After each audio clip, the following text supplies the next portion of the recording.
സുധീഷ് അമ്പലത്തിൽ എത്തിക്കഴിഞ്ഞതിന് ഹായ് ശേഷം ഹലോ നമ്മളെ നിധിയും നികേഷും കാറ്റത്തെ അമ്പലത്തിൽ എത്തുന്നുണ്ട്. കിളിക്കൂട്ടിലിപ്പം നമ്മളെ അപ്പൊ നിധിയുടെ നിധി കാണാൻ മനസ്സിങ്ങനെ വേണ്ടിയിട്ട് മാറ്റാൻ വേണ്ടിയിട്ട് രണ്ട് പ്രാവശ്യം സുധീഷ് നമ്മളെ ഓരോന്ന് സുധീഷ് ട്രൈ ചെയ്തുകൊണ്ടിരിക്കുകയാണല്ലേ. ചെയ്തിട്ടുണ്ട്. എന്തായാലും ഇപ്പൊ ഈ നിധിക്ക് വേണ്ടി പുതിയൊരു ശയനപ്രദക്ഷിണം അവൾ വഴിപാടെന്ന് കണ്ടോട്ടെ പറഞ്ഞ് എന്ന് ഇറങ്ങിയിട്ടുണ്ട്. വിചാരിച്ചിട്ട് പക്ഷെ എന്തായാലും രണ്ട് ഇപ്പൊ തവണയും അത് അമ്പലത്തിലൊക്കെ ചീറ്റി പോയിട്ട് പോവുകയാണ് ചെയ്തത്. ശയനപ്രദക്ഷിണമൊക്കെ മൂന്നാമത്തെ തവണ വെക്കുന്നുണ്ട്. നമ്മൾ നികേഷിന്റെ എല്ലാം കണ്ണിൽ നിധിക്ക് പെടുകയും വേണ്ടിയിട്ടാണെന്നാണ് അവരിത് പറയുന്നത്. നിധിയുടെ കാണുകയും സർട്ടിഫിക്കറ്റ്സിനും പിന്നെ അവർ അതുപോലെ കണ്ട തന്നെ ഉടനെ നിധിയുടെ തന്നെ നമ്മളെ ജോലിക്കൊക്കെ സുധീഷ് എണീറ്റ് വേണ്ടിയിട്ടാണ് നിന്നിട്ട് നിന്നതെന്നാണ് കാര്യം പറയുന്നത്. പറയുന്നുണ്ട്.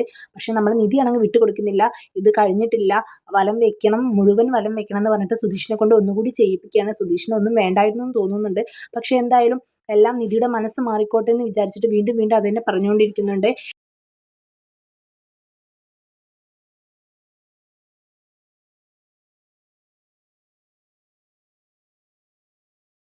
എന്തായാലും സുധീഷിൻ്റെ ഇപ്പോൾ ഈ പുതിയൊരു അടവ് വർക്കൗട്ട് ആവുമോ ഇല്ലയെന്നൊന്നും നമുക്കറിയില്ല. എനിക്ക് തോന്നുന്നു എന്തായാലും ഈ ഓവർ ആക്ടിങ് ഒന്ന് കുറച്ച് കഴിഞ്ഞ് കഴിഞ്ഞാൽ നമ്മുടെ സുധീഷിൻ്റെ മനസ്സ് ഒരുപക്ഷെ നിധി കാണുമായിരിക്കും.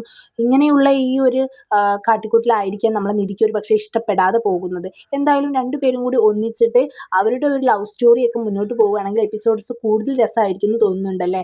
എന്തായാലും നമുക്കെല്ലാം വെയിറ്റ് ചെയ്ത് കാണാം ഗൈസ്. അപ്പോൾ ആരെങ്കിലും ചാനൽ സബ്സ്ക്രൈബ് ചെയ്യാതെയാണ് കാണുന്നതെങ്കിൽ തീർച്ചയായും സബ്സ്ക്രൈബ് ചെയ്ത് സപ്പോർട്ട് ചെയ്യാൻ മറക്കരുതേ. ബൈ.